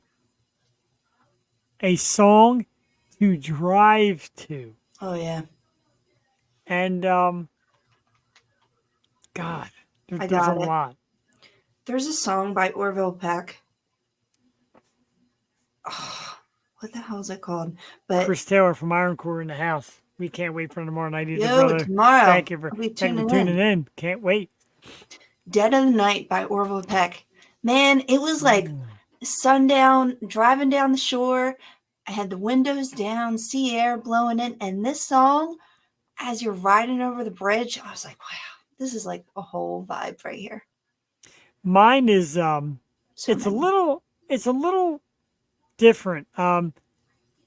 Carry On by Fun. And the reason why my wife and I took a trip to Virginia Beach a couple years ago, the song came on and I just started screaming singing it.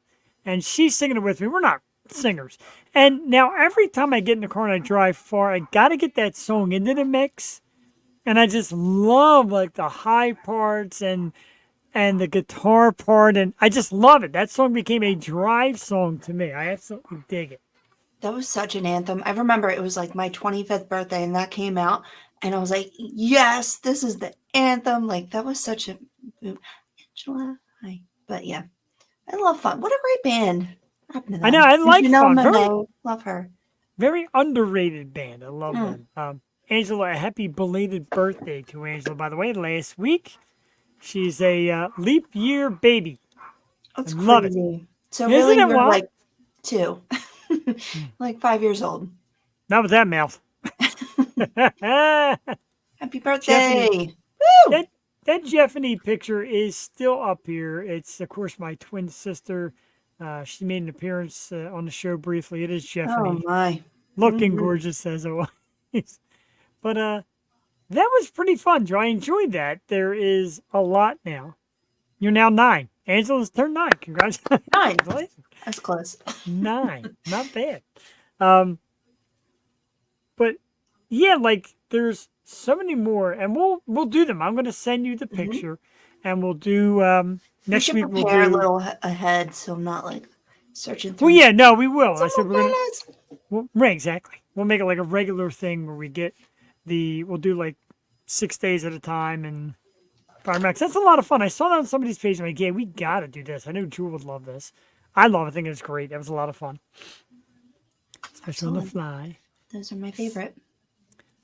So it is 9:15. It feels like we're already it's time to go home already. But we did 30 song challenge. Let's talk about some topics. And of course, Jason Kelsey retiring from Philadelphia. We did that already. Joel, this one irks me. Hockey fans around the country are asking the NHL Players Association and the NHL to step in and remove head coach John Tortorella from the Flyers because he's too harsh on his players. What? What do you mean harsh? Like I need examples. They were referring to a couple of videos where he was screaming at his players, getting really intense and loud with his players. Like, Screaming at them? can we baby these multimillionaires anymore? I'm all about Tortorella. And let's face it, this Flyers team wasn't expected to do crap this year. And now they're like a 5 or 6 seed going into the playoffs. So they, make some noise. And now all of a sudden everybody's crying about how tough Tortorella is. I don't buy this. I kind of hate this. This is like crazy. I don't know. Especially professional sports. Like, isn't that just a given? I have so many conflicted feelings on this because my coaches were hard on us, growing up and just playing Yeah. for school and organized sports and everything. And then not for nothing, but like my dad was hard on me too. But like it was expected because like I know better. And like when you're out there and I'm seeing it with Joey, like she's in the playoffs for basketball, like you need something screamed at you because a lot of times you just blank when you're out there. Like it's mental, especially like baseball. I mean, hockey's a little fast paced, but you can't really yell at the players when they're on the ice. So when they're off the ice, it's like, all right, you got to do this, this, this, and that. Now go. But Right? a lot of times you can yell at them from the sidelines and they would be able to hear that. I don't know. I just feel like this take it easy and everyone gets a medal thing is not for making the best athletes. That's just my opinion. I don't know. I mean, that's probably why I have mad anxiety, is because I was yelled at in sports too. So I don't know. I feel like it should be Yeah. tough love. And I'm with that opinion. I feel like this is it's a job, as a profession. We all know, like, we've had a boss who've come down on us, or we've gotten reprimanded for things at work. It's a job. It's a game, yeah, but it's their job. And the coach tries to keep his job, and he wants his guys to win. That's why you practice and work and do this your entire life to get to this moment. And if a coach says, like, hey, oh, Fred, what the frig, man, let's go. We got this. Yeah, let them have it. Dig in a And little if it's bit. just words, like you're not physically abusing your players, like what's the harm? Dude, I just saw the worst hit I've ever seen in hockey. What was his name? Dowie? Old Flyer? I've never seen a hit like this. He checked this dude. He like flew across the ice like 10 feet and knocked this dude out cold. And then it ended up being like a massive brawl. I've just never seen someone fly like that and body check someone in the face. That's a scary game. I know football It is stuff. scary. Hockey's scary. Giant shout out to, of course, Chris Greiner, just Chris, as he is known, an awesome performer in his own right. It's got a little bit of an Ezra Grey kind of flavor to him. He said it, Torts is the greatest. I love Torts. Love me some Tortorella and the job he's doing with this Torts. Flyers team. Chris, thanks for tuning in this evening. What else we got? Oh, this one. And I've said this, I've asked people, and it is definitely a male-female thing. Jewel, a lot of buzz lately about the return of Poke on Facebook. Thanks so many for people that. are talking about it. Sincerely, Why? all the females. Right. Every woman finds this creepy. Why is it so weird, in your opinion? But you know what I mean? It's just like the least amount of effort. Like, it's not a message. It's just an annoyance. Like, I'm just going to be a fly and I'm going to go, boop. What are we supposed to do with that? Wow. Oh my God. Swoon. Like, thank you so much for the poke that you gave me. Like, it's just lack of effort. It's a minimum amount right there. How'd you guys meet? Well, he poked me on Facebook, and I figured this is it. Thank you.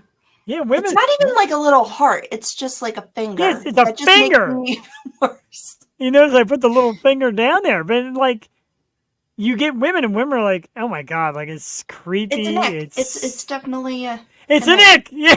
yeah. Yes. That's our modern lingo. It is an ick. I guess I never minded it. Well, back then, but I'm sure you never minded it, Jeff. Oh. Like, wow. I Hey, didn't get poked by a lot of women. give me all your pokes. Give me your pokes. Don't do it now. My wife's gonna hit me. Wink. Jeff, don't poke anyone for the love of God. No.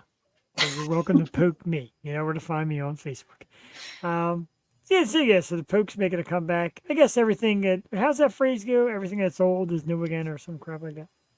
And it feels like wrong or something. Especially when you see the profile and they have like a beautiful family. It's like, what are you poking for? You shouldn't be poking. You have a girlfriend. This is not like that. It's just a poke. Could be worse, Legitimate. but it's annoying. Hey, it's just like, hey, I got a question. Hey, Hey. would you like to see would you like to see my penis in your DMs? Hey, might as well be. Awful. Awful. After his terrific performance as the Riddler in the latest Batman movie, Paul Dano says that he wants. I know you love him. He was great as the Riddler, by the way. Very different. He Yeah. wants quality superhero movies. He says this current superhero timeout is perfect because he thinks everybody should kind of get back to the creative nature and make better superhero movies. And his was one of the last maybe the last I've seen in the theater, that Batman episode. And like I said, his Riddler was very different. I thought it was sensational, and I do love Paul Dano. What do you think? I know you and I are huge superhero fans.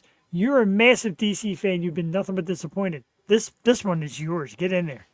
I enjoyed the Batman, and I loved him as Riddler. I think he's creepy, and the Riddler was really smart and everything. And I just think he's a friggin' phenomenal actor.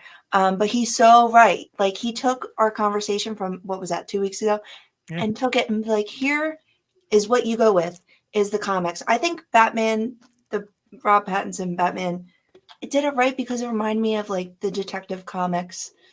And just the mystery of it all, you're like, what is happening? Even though you know what's happening, it's like, ooh, mystery. So yeah, we said before, I think the humor's missing. DC needs to reevaluate and come up. I like the new Superman. He's very Superman-y, so Superman-y. Supermanish. But Paul Dano, did you see Dumb Money? No. Oh, watch that. It's on Netflix. It's about the GameStop thing, and Paul Dano is the guy who brings it all down. It's very good. But yeah, take his advice, and maybe this hiatus will help and bring about a whole new casting. Like, just get rid of everyone. Get rid of Ben Affleck, for the love of God. Michael Keaton had his, little nod, and that was great and all, but like, come on. New day. New day is a dawning. You can keep Bale. Love me some Bale. But good Bale? stuff by Paul Dano. Bale. I love Christian Bale. I thought he was great. He's too old, man. Well, they did the old Batman story. Now it's like fresh, young, fresh. We need like Nightwing and Robin, and I would even take a good I like live that action stuff. Teen Titans, but like a movie, not a show. I like that. Yeah. So what I want to take time to do now, I know we got in a couple topics. We got some more, but I want to play a song. We down for a song? Yeah. This song is, the band is Up 24. And they're going to be at the Key Concert Series. I want to start doing some... I want to start doing some Key Concert Series music on the show next couple days. Of course, Iron Core tomorrow night. This one's called Can You Feel It? It's by Up 24, and it's got a little bit of a Take On Me kind of video thing. It's very cool, and I love these dudes. And like I said, you can catch them March 16th at the Fuge Key Concert Series. Up 24. The song is Can You Feel It? We're going to play it right here now tonight on the Yo Show Live. Enjoy it. We'll be back in 3 minutes, 50 seconds. We'll do some topics, do a little more Key Concert Series chat, and talk about who's coming up on the program. We'll be back Tuesday Night Live, the Yo Show. Enjoy Up 24. Can You Feel It?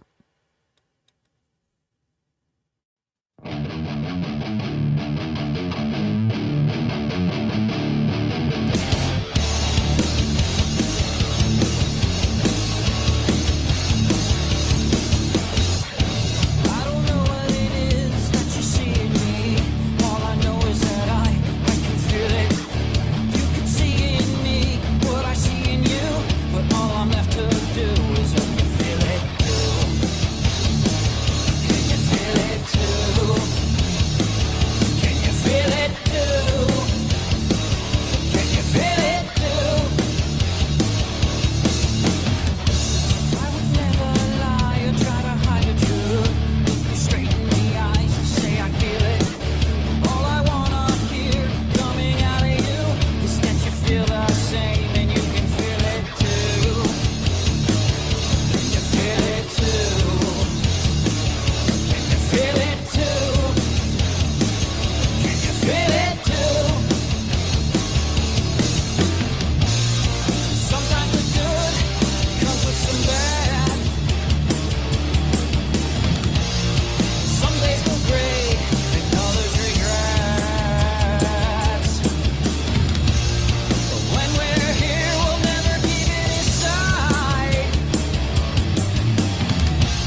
Yeah, baby. The Key Concert Series takes place March 16th at the Fuse Saturday. Tickets on sale now. KeyConcertSeries.TicketLeap.com. You can check out Iron Core, The Age of War, Desecration, and that band right there, Up 24. Jewel Tatey. First time I saw this band, they were the 424, and they since changed. John Simons and the team member at SRR Promotions had a battle of the bands. And I'm there, and, there's like the Grimjacks are there, and like, okay, and Refrigerator Band was there. I'm like, okay, I know them. And I saw Cuthbert, if you will, and he came up to me. He's like, "Hey, you're that guy from the Air Show. I watch. Cool thing you're doing, man. I like it." I'm like, "Wow!" Like out of nowhere. And then their band came on. I'm like, "Man, this rocks. They rock, Joel. They're solid." Oh my God. Yeah, that song is a banger. I can't wait. It's going to be such a great show. But yeah, it's amazing when people like know of us and they're like, "Man, thank you." I'm like, no, thank you." Like, you're why we do this. So yeah, it's just really cool to, just even promote these great artists. Yeah, we love it. We love doing this. And the Key Concert Series, like I said, you come out and you're at the Fuse. So it's a nice venue. You're going to have a good time. There's drinks and food. There's people hanging out. And the thing, Drew, about the last one was people hang out, became friends. Brent, of course, came and took some awesome photos. There's videos. And it was amazing. I was just, and I don't want to downgrade any of us. You, me, the team at SRR, the team at the Fuse, etc. I was blown away by how well it went, how organized, how smooth, and how much it rocked. I was blown away. I really was. I know. It really was so much fun. And just to see everyone get along and, and just to see the bands support other bands, especially the younger ones, because they really just are there for them and support and cheer and start mosh pits. And it's just, it's the best thing to see. I told John the Grimjacks always have to come because no matter, even if they're not playing, they got to come just to get in the middle of that mosh pit. And they start the party. Up 24, one of the bands that'll be there, Up 24, Desecration, who I saw last week, Age of War, and Iron Core, who will be on the show tomorrow night. They're going to talk a little bit about it. So, yeah, get there. Key Concert Series, Ticket Leap. KeyConcertSeries.TicketLeap.com. Get your tickets before they go on sale. St. Patrick's Day Party.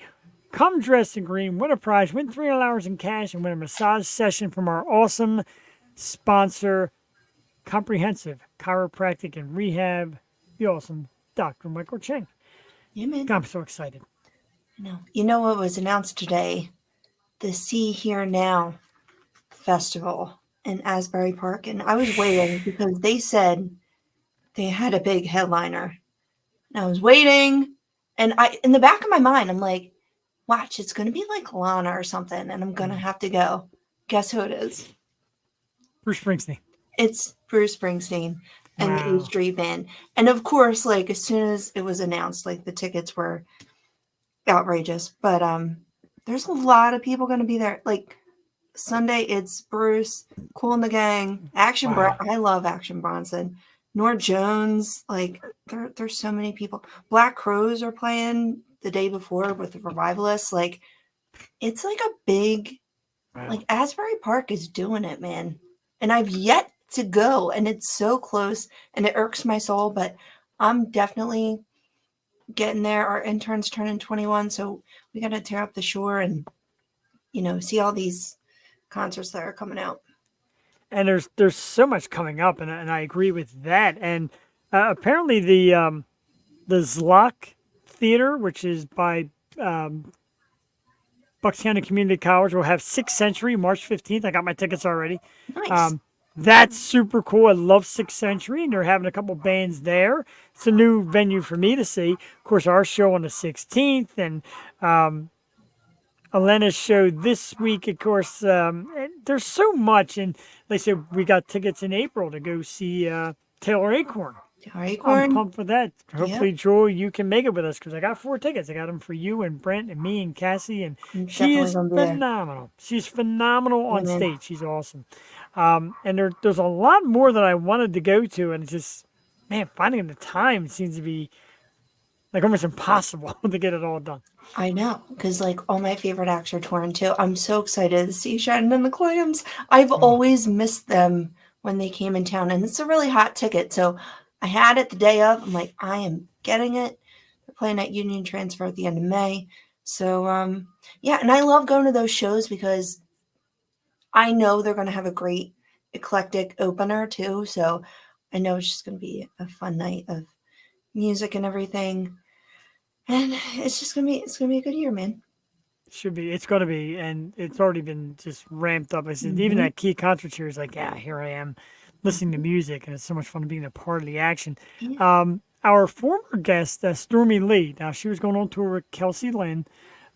Two like females do a little bit of a rap thing. Their Philadelphia concert has been canceled. Apparently, there's a promoter issue. I didn't dig. I want to dig. I want to find out what happened. But their Philadelphia show had to be canceled. The tour still goes on. Stormy Lee is super cool. She was great on the show. Kelsey was scheduled to be on the show. She had to back out of us last minute, but the two ladies are on tour doing it up. Very cool. Just another great thing added to the list of things. And of course, my wife and I got tickets for the Phillies home opener. That's coming in a few weeks. There's a lot, man. Spring is coming. Let's get some good weather. Let's get outside and let's enjoy life. Love it. I know. I'm excited for like outside shows and festivals and just this weekend was so nice. It was like the first day of spring. Yeah. Get out Wow. and get some sunshine and I don't know. It feels like a new day. Agreed. Let's go from good days and things that got Jewel feeling nice and warm and fuzzy to Something something bad. to something that's going to piss Jewel off. And our man Justin Bieber took a little stab at your boy Eminem by saying that the rap star doesn't grasp the new generation of rap. What the? First of all, Justin Bieber's not even a rapper. Second of all, he's taking a stab at one of the biggest rappers of all time. And I know this has to be burning you. Hit us with it. What the hell is he talking about? Burning me. I can't wait for the the diss track that's gonna come out. Could you imagine like saying anything, even today, anything negative about Eminem? Like you're gonna get destroyed, dude.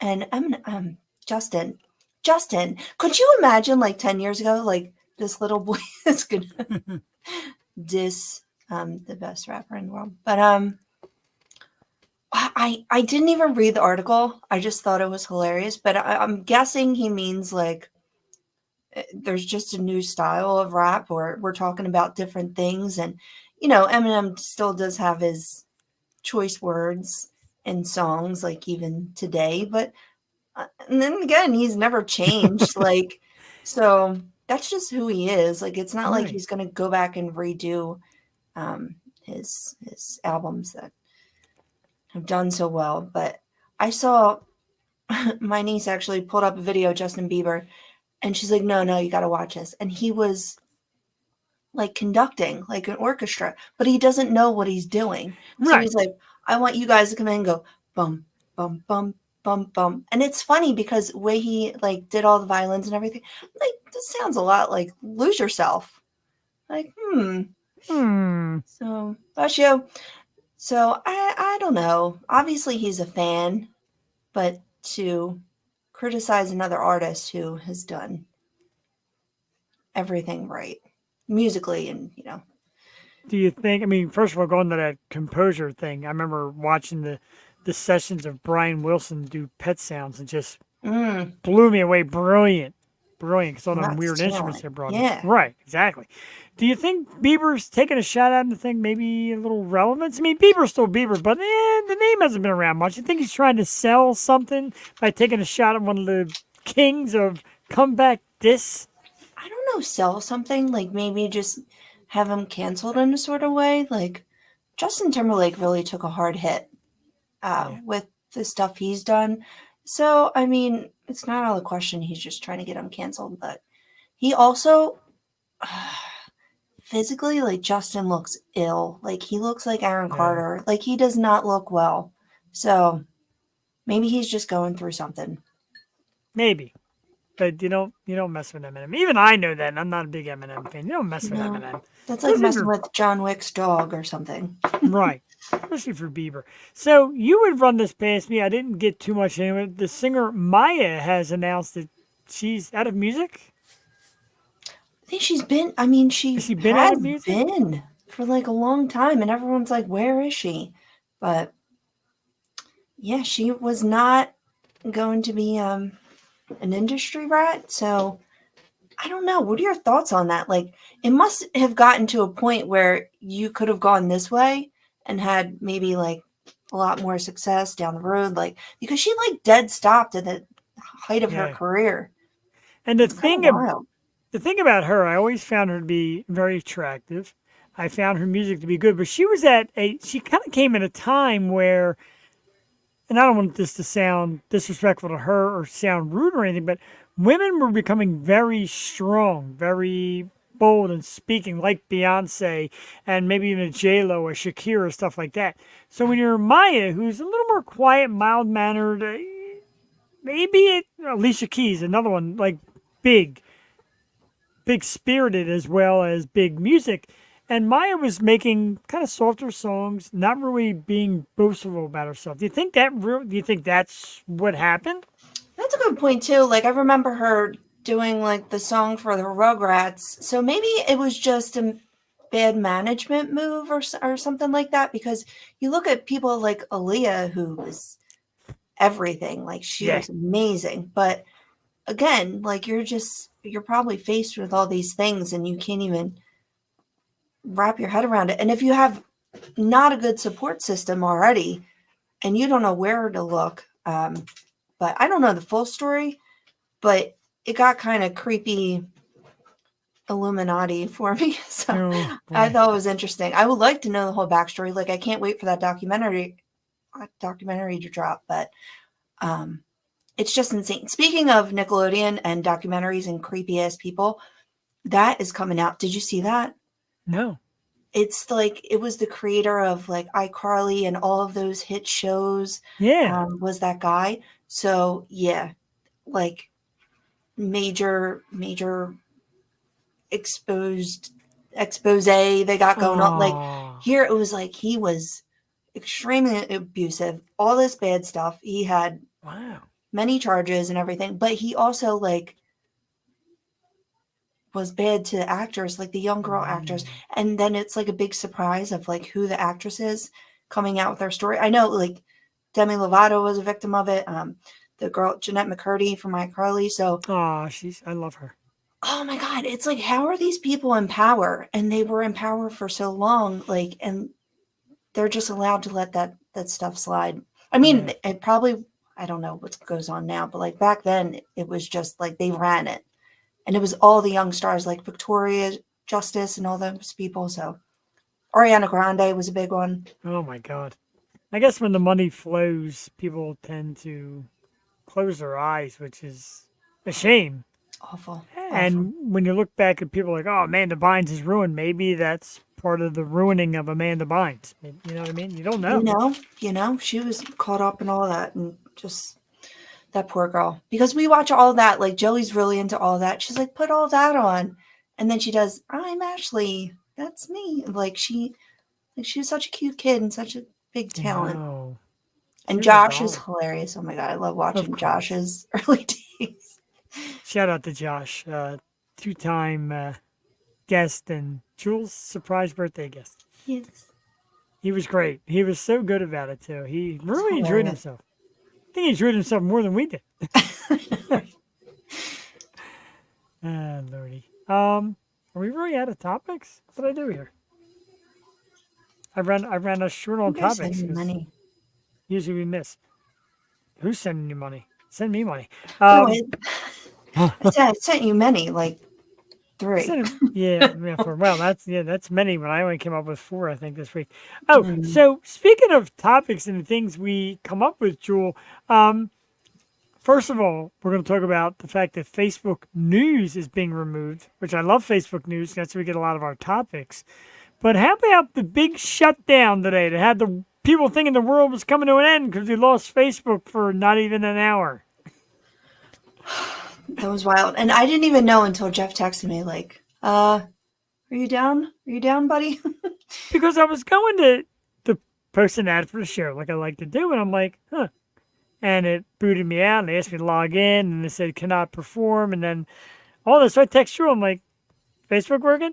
And it took you a while, and you're like, nope. And then Cassie came right after you. Cassie's like, Is your Facebook working? I'm like, wow.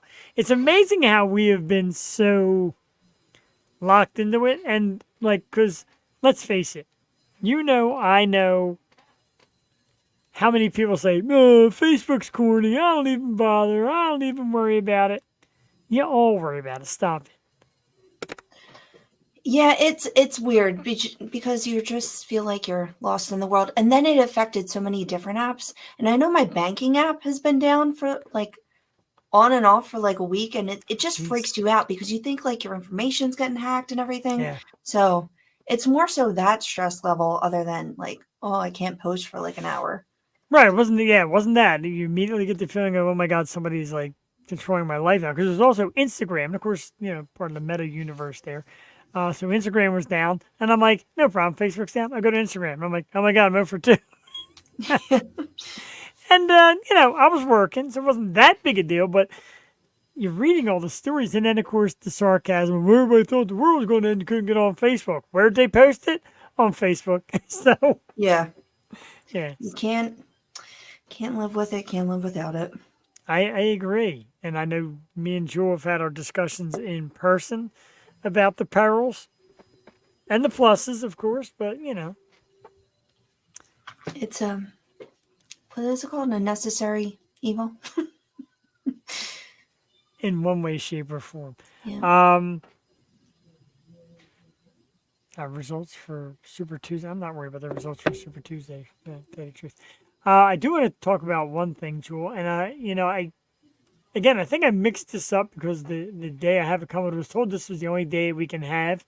Wednesday night, April 3rd, I posted before. I am super thrilled to announce that on the Yo 2.0 Wednesday night, we're going to have the group Little Miss Nasty. Jewel, it is a burlesque show. It is a music show, hardcore metal. These girls absolutely kick butt. And they're going to be on the show Wednesday, April 3rd. Very excited about that one. I kind of just laid out hey, how about coming on? And I mentioned we do Tuesdays and Wednesdays, and their PR guy said, yeah, we could take a Wednesday, maybe like April 3rd or 10th, and that's about it. So I had to take that opportunity. But Wednesday, April 3rd, Little Miss Nasty on the program. We'll talk about what else we got coming up on the Yo show, the Tuesday nights, because we got a lot of great stuff coming up, Jewel. And we come back. I had to erase the banner because it was all outdated. But next Tuesday night on the show, this one is deep into Jewel's heart. 'Cause this is one of her favorite bands, and the band she brought us early on when we first started hitting the Philly music scene. They're back. They got more stuff to talk about. I think this is their third appearance on the show, Jewel. I think so. Third or fourth? Third, fourth. They've been here quite a while. So rock band Bees will be on the program next Tuesday night, March 12th. And they've done so many cool things with music and video games. And they're like a walking kind of like advertisement, like fun marketing thing. Bees, March 12th on the program. I know we're excited for that one. They rock. They're really cool. I can't believe I haven't seen them live. Like, oh. Right? It seems like I always miss them. I'm like, damn. We got to get them to the Key concert series. That would be. Can we do that? I would love to have them there. Also, Scoopski. Scoopski's amazing. I love Scoopski, and they're doing a lot more things. I love Scoopski. We need like an alternative night, like Bees, Scoopski, Moonroof. Moonroof. Yeah, that'd be a good one. You should go way back and get like Dreambox Mechanics and Tree Theater. Yeah, right. Just Molly Rhythm. Mom, see, I'm still on the. I message them and I get all over their social media and love and all that, trying to find out where they're at. So I'd like to have them on here. Can we call Jen Peg? I think I would just cry if I saw her sing in person. I love her so much. Yeah, we could definitely. That's been a while since we had Jen Peg as well. She's in California. And she's just amazing. And when she comes on, she's awesome. Like her professionalism and the way she talks to us has been great. And it goes way back. But I look back at a lot of stuff we did back in the day. It's just, she was one of the most elegant, cool, this down-to-earth guests we had. And people like that have helped us grow and relax. Like I said, like the Sean Kanans of the world. I was thinking like our early episodes, Sean Kanan and people like that. And even before we had video, when you talk to the likes of like Steve Howie, and you're like, man, we're talking to Steve Howie. So yeah, we've grown. We've come a long way. We have Hal Sparks. Hal Sparks, who's gotten a little weird lately. He's become extremely political of late. Good old Hal Sparks. He's got a few things to say. He does out of nowhere. He's getting very Very funny though. boisterous. His stand up is not political like at all, and his stand up is very funny. I will say. 282 episodes, 18 to go until 300. I want to look God. something up real quick, and I don't know if I heard this right or if it was a joke or something like that. No, it wasn't real. Somebody Is it said me? that Jimmy Kimmel got fired today by ABC. I don't see that anywhere. What? Yeah, I don't see it anywhere. I think it was just some BS. But I had to look that up, but apparently not. More stuff coming up on the program. March 19th, another Impact PR Beatrice Kimmel artist Magali will be on the Yo Show. And then March 26th, another Beatrice Kimmel one, Lauren Rosas of the awesome Instagram handle Guns and Rosas. I'd love that. And we got to start doing some booking, Jewel Tatey, because that's about it for a while. Yeah, I definitely want to talk to the girls from Circus Hearts too. We have to get them on. They have their own stuff coming out. So yeah, let's just hit the pavement and book up. Circus Hearts are amazing. We'd like to bring them back. Speaking of which, the Circus Hearts, I want to do a little man cave because I got something new tonight, but I almost forgot this beauty as well. The Circus Hearts, the beautiful sticker, new T-shirt, the whole 9 yards. They were incredible. They're an awesome band. Trying to get them to Key Concert Series, but they do such a big production. I don't know if the stage will hold them. This came today, Jewel, back to the Funko Pop realm. It's been a while since I did Funko Pops in the program. Yeah. But these are the series that, of course, WWE, the World Wrestling Entertainment, if you will, does their new Hall of Fame series. And this is one of Kane. It's Kane's Hall of Famer with a little Hall of Fame plaque. And the red mask, of course. They're done in a black box. It's got WWE Hall of Fame on the back. It's like one of their new series. I like the Hall of Fame ones. Very cool. Kane, this is limited. Box is cool too. Yeah, the box is right. I like the black box. I like the way it's colored in the gold. And a lot of people are say Funko's taking a dip. Maybe, but I still love them. If you haven't noticed. Yeah. But the Hall of Fame one's definitely cool. This one's sold out like in under an hour. Really? They had a limited run of 2,000 of them. They sold out. That's a Fanatics exclusive. Everybody knows Fanatics sports gear. They're supposed to be numbered 1 of 2,000. They forgot to put the numbers on any of them. Very Oh. weird. Yeah, I know. Well, it's at very least cool. you know it's one of them. True. Absolutely. So let's go back to last week when we went to High Stakes. And so we had great food, open mic, Desecration was there. Because afterwards, Jewel is very close. So we strolled over to Jewel's. And Jewel, a moment that made me laugh, made me smile, made me cry when I came home. Because we don't really look at each other's setups. Like we do this every week. We don't really see like the nitty gritty of the Like setup. a mess. But yours looked exactly like mine. Jewel had a Funko Pop on the table like I did. A notebook with notes, kind of like this, and a computer, and of course the lights, The lights, and the toys. and paper, and miscellaneous stuff that you think I may grab this one episode. I got the Goofy Bell, and I'm telling you, man, that right there, for whatever it's worth to anybody, made me realize just how amazing and lucky I am to have had you brought to me and presented to me. And it's a gift every day. And when I see how much alike we handle this and how much alike we do this and the acts we get and the topics we talk about and the way our desks look the same, I'm like amazed. We're going on 300 and we're like seamless. I love it. I thank you so much always. And thank you. And you know what's weird? Because I've been to your house a lot and I've never seen your setup.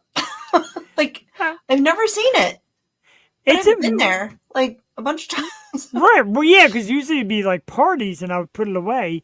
And then the one time you were here was like Cassie's birthday and everybody was rushing out the door. But yeah, next time you would be amazed. Like, there's no way. I look at it like, there's no way I produce a show that hundreds, sometimes thousands of people watch here. But it happens. I And the know. other day when Lisa Saroon was here, of course, she was, can I see your setup? I'm like, nope. Because Yeah. nobody would get it. Fair warning, please. But you get it, so I got it. I didn't mind. And when I walked right in, like, like they talk about Bizarro Superman and all, it's like Bizarro Jeff.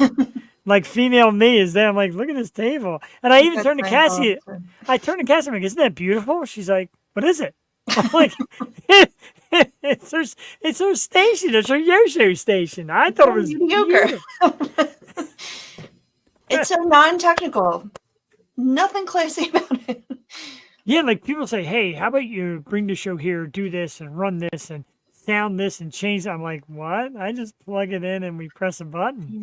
People are like, what microphone do you use? I'm like go on Amazon. I don't know. My little Chromebook works better than the nice laptop that she got for Christmas. So I couldn't tell you why this works and why that's not compatible. Yeah, honey. Okay. I'm with you. Do we have ramen? Yeah, I'll make it for you. Okay. When are you down? 5 minutes. Yeah, it's pretty much time. So we will. Can I just like pop? Wait, how about I like put some water in it? I'll get it. Just wait. And then just wait. Here we go. Yeah, we're going to go because when Joey the basketball hoops queen speaks, we make the move. Big thanks to Ezra Grey. Thank you for coming on this evening. We had a great time with him. He was excellent. Thank you again to Beatrice Kimmel and Impact. Don't forget Bees next Tuesday night, 8 o'clock. If you're around tomorrow night, come check out Iron Core. I'm saying Age of War. Iron Core is on the band tomorrow night. We're going to talk about the Key Concert Series coming up. KeyConcertSeries.ticketleap.com. Get your tickets now. We're going to get out of here with the music of St. Ricketts. Guys, if you're out there, let's go. Key Concert Series. We've got a place for you guys to reunite. Woo!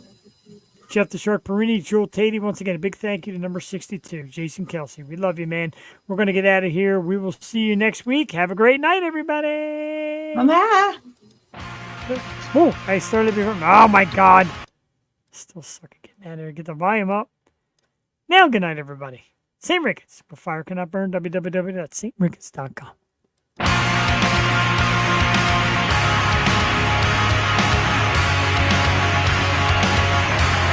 Much love.